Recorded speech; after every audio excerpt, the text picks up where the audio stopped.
Ulises, bienvenido, mucho gusto de tenerlo aquí en la mañana de Arriba Gente. El gusto es para mí poder hablar de este tema, que es un tema que ha tomado más relevancia a partir de algunas declaraciones, como usted decía, el día previo, la noche previa a la Navidad, pero eso fue totalmente casual, porque el libro ya estaba en prensa. Sí, como publicado. Lo de las balconeras tampoco... Sí, lo de las balconeras no tiene nada que ver con lo que nosotros llamamos el peligro, la laicidad en peligro, porque las balconeras pueden ser una manifestación perfectamente respetable de cualquier colectividad religiosa o cualquier colectividad política en el hogar de cada uno. Y bueno... Pero la balconera del presidente de la República en su casa igualmente entiende que no toca, digamos, que no roza la... Bueno, a mí me hubiera gustado contestar esa pregunta después, pero no tengo problema, en el sentido de que incluso para darle marco al tema, pero digamos así puntualmente, para no dejar ninguna duda al respecto, en lo personal, nosotros entendemos de que no es la residencia de Suárez, no es la residencia oficial. Bien. Es su residencia privada, donde él convive con su señora, no sé si es un hijo, pero su señora es notoriamente una católica practicante, y yo creo que es ir demasiado lejos. Claro. Hay gente que ha salido, porque esa es una de las cosas que a veces los laicistas, los que defendemos la laicidad como debe ser, la laicidad cuyo único bien a proteger es la libertad de conciencia. La laicidad que hace 100 años se estableció por la vía constitucional en la reforma de 1918, hace casi 100 años, se cumple el año próximo, fue producto de un proceso de consolidación que comenzó en 1861, duró más de 50 años, y en ese ir y venir de posiciones y en momentos en que a veces hasta por carencia de actividad política, por distintas razones que en la historia están perfectamente claras, estos temas cobraron trascendencia y se fueron de primera plana. Hubo polémicas excepcionales donde por un lado desde el bien público polemizaba Juan Zorrilla de San Martín y del otro lado José Pedro Varela, Prudencio Vázquez y Vega, el propio José Valle Ordóñez. Entonces, todo eso generó en la sociedad alguna situación de rispidez, donde pueden haber, en defensa de las posturas laicistas, se puede haber incurrido en posturas anticlericales o como se le ha llamado de algún lado, jacobinas. Claro. Pero hoy se siguen utilizando esos adjetivos o esos apelativos para descalificar la simple y esencial postura del laicismo uruguayo hoy. Exactamente. Y yo voy a decir algo, yo creo que la justificación o la ratificación de lo efectivo que ha sido el laicismo, yo lo busco por el lado de una figura que no es ni vallista, que no fue una figura de la historia nacional reciente y contemporánea, el último caudillo del Partido Nacional, que fue Wilson Ferreira Aldunate. Wilson Ferreira se enorgullecía, lo decía con cariño, con admiración, cuando hablaba del Uruguay. Yo recuerdo una grabación que mandó en épocas de la dictadura, criticando unas expresiones de un jerarca del gobierno de ese momento, y donde decía: nosotros hemos sido y no somos otra cosa como nación que una comunidad espiritual. Y fíjese usted que a veces hay que analizar los términos, una comunidad en el espíritu. Para poder tener una comunidad en el espíritu, yo lo decía en los años 80, para tener una comunidad en el espíritu, esa práctica espiritual tiene que estar libre de contaminaciones de tipo dogmatizadora o catequizadora, fanatizantes, de ningún lado. O sea, el Estado y la sociedad y el Estado que la nuclea y el espacio público tienen que estar libres. Libres para que cada cual, en su libertad de conciencia, pueda manifestarse de acuerdo con su fuero más íntimo, sin ninguna interferencia. ¿Y qué diferencias nota usted entre aquel 2013, donde ya nos planteaba el tema de la laicidad uruguaya, a este título mucho más inquietante? Bueno, yo diría que este libro es un poco la secuencia lógica de aquel. Quien leyó aquel va a ver que allí estaban casi estos mismos temas, estas violaciones que se fueron dando con más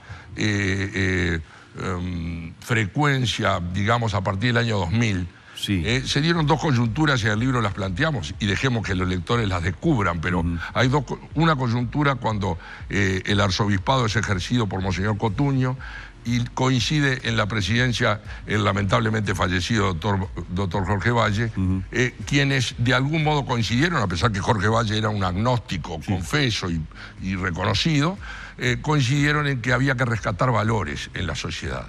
La diferencia que nosotros tenemos, coincidimos en cuanto a que los valores hay que rescatarlos, que ha habido una caída de paradigmas y que hay que construir quizá nuevos paradigmas, pero fortalecer los viejos valores morales, que son los valores intrínsecos de la sociedad. Pero yo al respecto, y eso lo cito en el libro, hay un ejemplo, porque esto se está dando no solo acá, la Iglesia yo no quiero sonar anticlerical ni anticatólico, simplemente, objetivamente, la Iglesia Católica, que ha sido una institución que ha tenido gran poder y sigue teniéndolo, y un poder de convocatoria y una influencia religiosa y política en el mundo, ha perdido algo de ese poder, incluso ha perdido número en la feligresía. Pero acá y en muchos países.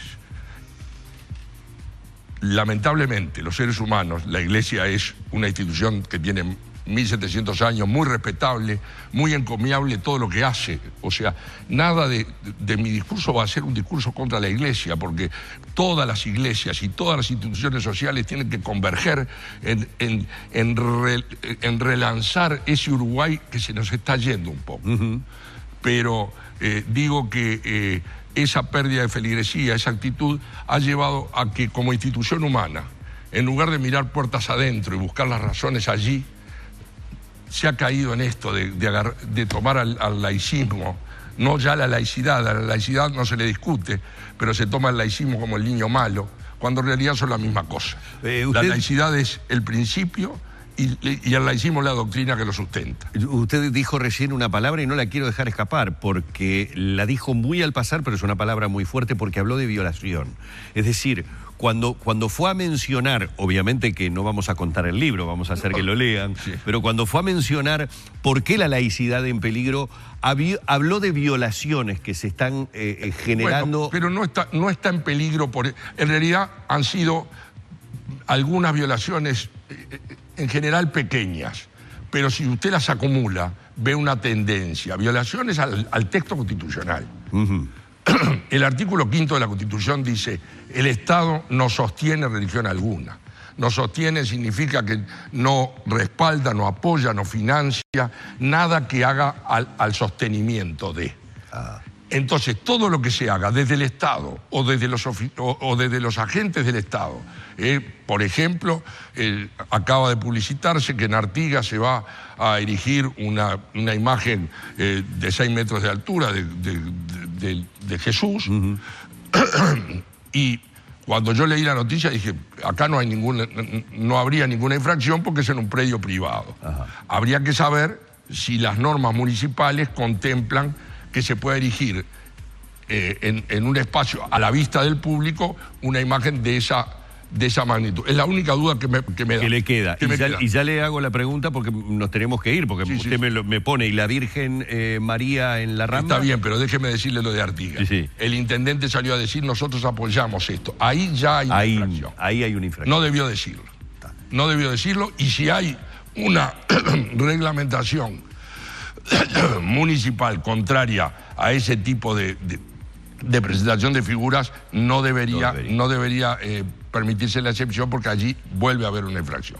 Lo de la Virgen, yo vi con simpatía que los días pasados se congregaron miles de personas, y está bien que el pueblo uruguayo que profesa la fe católica concurra, como antes era la tradicional procesión de Corpus Christi, o como que se reúnen el 2 de febrero mañana. Exactamente, tenemos Yemayá. El Yemayá. O sea, son manifestaciones populares que son expresión de la libre voluntad de la gente, en la medida que lo hagan con su libertad de conciencia. Ahora, erigir otro templo a cielo abierto, como sería de algún modo dejar una imagen permanente para determinada liturgia, cuando la Iglesia Católica posee templos por todo el país, muchos de los cuales, como lo reconoce la Constitución, lo reconoció en 1918, habían sido erigidos con el erario público y se les reconoció la propiedad de la Iglesia. No es necesario, y lo que hay que hacer acá es tratar de buscar situaciones que unan, que apoyen a la convivencia y no que dividan. ¿La Cruz de Tres Cruces es una violación a la laicidad? La Cruz de Tres Cruces la explicó el doctor Sanguinetti, que fue quien de algún modo promovió otro agnóstico. El sostenimiento, el mantenimiento de la cruz. Otro agnóstico, más que un agnóstico, un defensor a capa y espada de la laicidad, y lo sigue lo sigue haciendo. El tema es que él dijo, y yo creo, porque además en ese contexto, toda su gestión, las dos gestiones, él trató siempre de darle una contextualidad histórica, de proyección histórica. Y allí la visita del Papa Wojtyla era de algún modo un espaldarazo a la salida democrática que él tanto había contribuido. Y a mí me parece que allí hubo, no sé si un abuso, pero se plantó el ícono. ¿Por qué? Porque Sanguinetti, al igual que Wilson, cuando decía lo de la comunidad espiritual, yo creo que estaba convencido que la laicidad, el tema de la laicidad estaba laudado. Lo que pasa es que una institución de 1700 años a veces no se conforma. Hay que agradecerle mucho. Reitero, La laicidad en peligro es el nuevo libro de Ulises Gastón Pioli. Hay que agradecerle mucho a Ulises estos minutos que ha tenido en la mañana de Arriba Gente. Y bueno, el tema obviamente da para mucho. Me quedaron muchas preguntas, pero han sido muy gratos estos minutos, Ulises. El agradecido soy yo por el espacio que me han brindado y bueno, y quedo a la zona. Muy bien, vamos cerrando por aquí este espacio en el que hemos estado hablando sobre la laicidad y me voy rápidamente.